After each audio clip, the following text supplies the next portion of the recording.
Deux à trois fois par semaine, de petites lucioles apparaissent sur les hauteurs de Draguignan.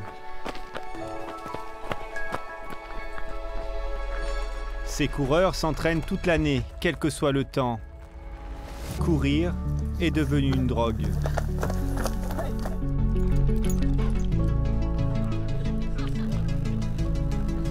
C'est une hygiène de vie et surtout ça permet de retrouver tous les amis en fait, dans la semaine. On essaie de se retrouver minimum 2 fois dans la semaine, en général le mardi et jeudi pour courir. Le lundi, on essaye de faire du renforcement musculaire et après le week-end, en fonction des activités de chacun, on essaye de faire une sortie longue. On met la lumière et c'est parti. Allez go, on y va, on fait un premier passage. Allez. C'est leur rendez-vous incontournable après le travail, une échappatoire. Il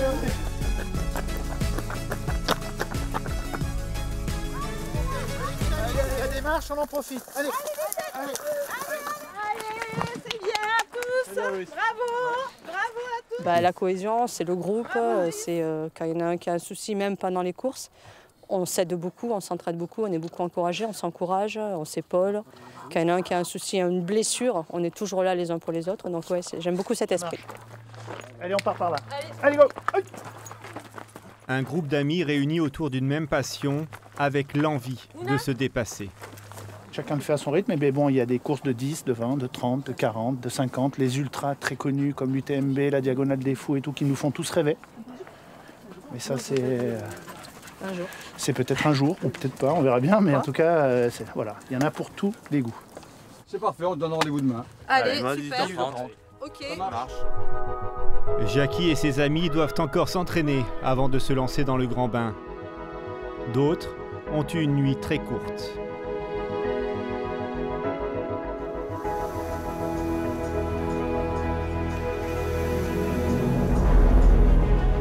Ce dimanche 26 janvier, ils sont un peu plus de 2400 à s'être donné rendez-vous sur la Croisette. Un petit debout 6 heures. 6 heures du mat. Petit trajet en à la voiture. fraîche, et, mais après le dimanche, il est gagné. Voilà. 1, 2, 3, let's go! Chaque fois, on augmente les distances, donc c'est des petits challenges. Puis ça fait du bien au mental. Ça fait du bien aussi de toucher un peu à ses limites. Donc c'est toujours plaisant.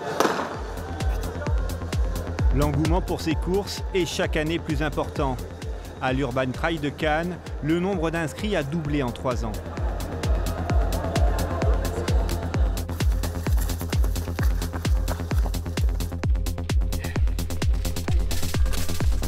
Allez, bravo, accroche-toi, vas-y. Bravo. Des parcours de 10, 17 ou 27 km avec 300 mètres de dénivelé. Vous avez des abricots secs, d'un papaye ici, de l'ananas. Ouais, tout le monde qui motive. Il y a des gens qui sont là, qui nous disent allez les filles, ça motive de fou. Hâte que ça se termine. C'est la fin là. Il reste 6 bornes, c'est la fin.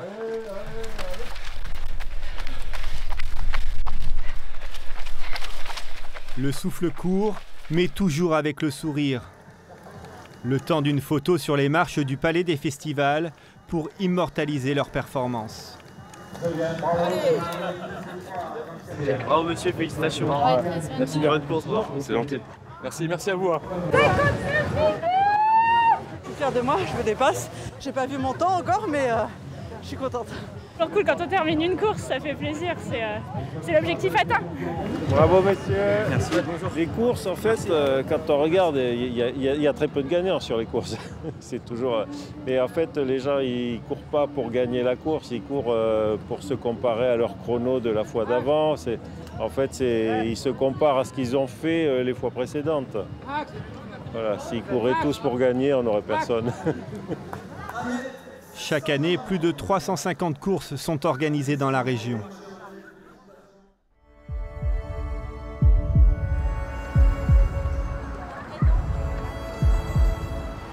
On fait un petit kilomètre avec toi, comme ça on s'échauffe. Ouais. Après avec Lucas on partira pour la séance et toi tu continues ton petit footing. Lui ne court pas pour affoler les chronos, mais sa performance est remarquable. À 91 ans, Charles vient de faire les 10 km de la Prom Classique de Nice en 1h44. Je mets jamais mon âge en avant. Hein. Jamais, même dans ma tête, je le mets jamais. Et puis avec les gens que je rencontre, je leur dis pas, moi, non, jamais. Hein. Vous allez courir jusqu'à quel âge? Je sais pas. Jusqu'à temps que mes jambes en veulent. Le jour que mes jambes en veulent plus, j'arrête. Pas un jour sans footing, seul ou comme ici en famille sur le bord de mer. Alors lui, il a l'intérêt, il va vous dire bien-être, histoire de derrière pouvoir faire un bon repas avec une bonne bière. Mais son intérêt aussi, c'est quand même, j'ai envie de dire, la performance à son niveau et la fierté, le challenge d'aller au bout de son défi. Oui, viens voir. Viens voir. Jules Verne. Addict aujourd'hui, pourtant, il a commencé très tard, à l'âge de 55 ans. Moi, je suis derrière. J'avais déjà les cheveux gris. Je serais malheureux si je ne pouvais plus courir. Hein. Vraiment malheureux. Ça, ouais, parce que j'ai tellement l'habitude, tout ça. Comment il s'appelle, lui Gagné. Il se replonge dans les souvenirs. À l'époque, il accompagnait son fils sur les compétitions. Et un jour, il décide d'enfiler une paire de running. C'est comme, pas comme une idole, mais ça me rend fière, quoi. Et quand je vois mon grand-père qui arrive quand même toujours à faire les 10 km, les choses comme ça, franchement, je suis fière de lui, quoi. Voilà. Tu me l'as jamais dit, tu étais fière de moi. Tu me l'as jamais dit. Ah bah maintenant je le sais, tu vois. Courir à tout âge, mais apprendre à courir sans se faire mal. Au bord du tapis, le médecin et la kiné observent le patient. Dans ce centre de rééducation pour sportifs de haut niveau, grâce à des appareils remplis de technologie, la foulée est analysée de façon très pointue. Tu vois, il a des bons appuis. Hein. Il est un peu en retard sur le fléchisseur de la luxe à droite. Tu m'as écouté, tu grippes un peu plus sur le sol. C'est bien. Ça remonte tranquille. À la fois triathlète et rugbyman, Tristan reprend peu à peu l'entraînement. Il essaie de corriger ses erreurs. Elles lui ont coûté plusieurs mois d'immobilisation.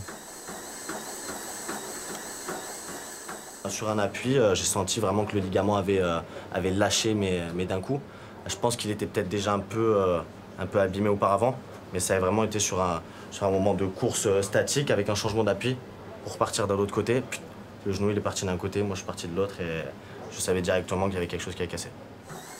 Cadence, fréquence cardiaque, amplitude du mouvement, tout est disséqué. La course fait appel à de nombreux muscles. C'est un sport qui est conseillé, très conseillé. Si on commence à courir, on aura des os qui seront plus résistants, de cartilages qui seront plus hydratés et qui vont mieux protéger le compartiment articulaire de notre corps, de muscles qui seront plus toniques, une meilleure résistance aux efforts et moins de masse grasse. Donc en fin de compte, on en sort gagnant. Jaune. Bleu. Dans ce centre, on remet sur pied les athlètes. Des exercices de renforcement sans jamais toucher au style de course propre à chacun. Il ne faut pas forcément vouloir absolument imiter la personne qui est à côté. Il y a des gens qui rebondissent en courant, il y en a d'autres qui amortissent plus et fonctionnent plus sur un système un peu plus rasant. Et ce n'est pas un problème, c'est des courses qui vont être plus économes, qui vont plus durer dans le temps ou qui vont être plus efficaces. Mais dans tous les cas, il existe différents styles de course finalement.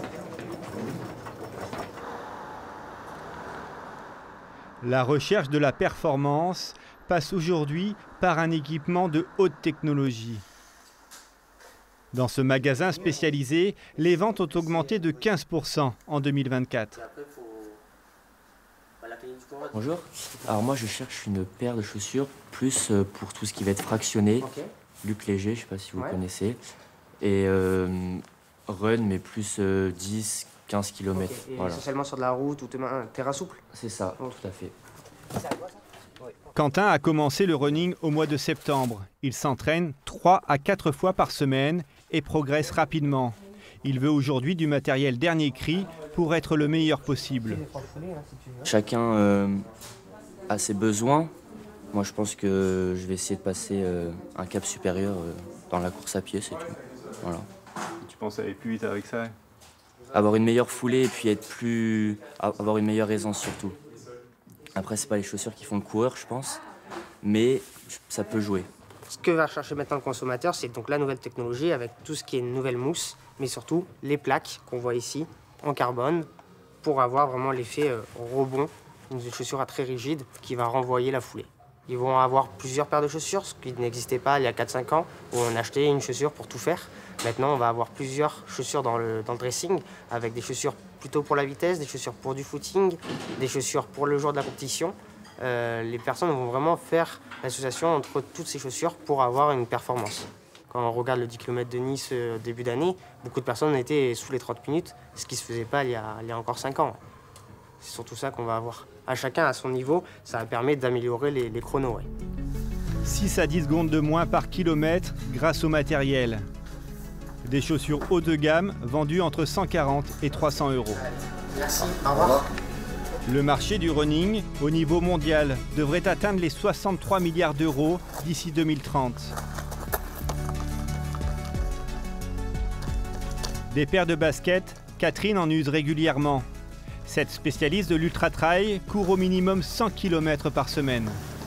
Sportive dès son plus jeune âge, elle a commencé le trail à 40 ans, d'abord sur distance courte, avant de s'attaquer à des défis hors normes, 100-150 km. Alors la distance classique, on se met souvent dans le rouge, le cœur il est au bord, il est vraiment au taquet, alors que quand on fait des longues distances, moi ce que j'aime bien c'est apprendre la gestion de l'alimentation, de la vitesse, de l'allure, enfin tout ce qui... apprendre à se gérer son corps, s'alimenter vraiment par rapport aux calories, on apprend à se connaître. Et moi, c'est ça que j'aime bien. Dans quelques mois, Catherine va réaliser un de ses rêves. Elle participera à l'Ultra-Trail du Mont-Blanc. Plus de 40 heures de course, 171 km et 10 000 mètres de dénivelé positif. Plus on court et plus on a envie de courir. Il y a ces sécrétions hormonales qui fait qu'on en redemande en permanence de cette endorphine, de toutes ces hormones qui sont sécrétées lors de la course à pied. Et on est en recherche de ce bien-être en permanence. Plus on court, plus on a envie de courir. L'UTMB du Mont-Blanc, une étape pour aller encore plus loin. Elle vise désormais des ultra-trails de plus de 300 km, un dépassement de soi sans limite.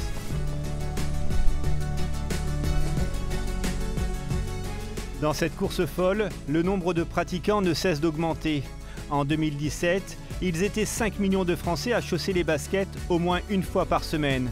Aujourd'hui, on compte plus de 8 millions de coureurs réguliers.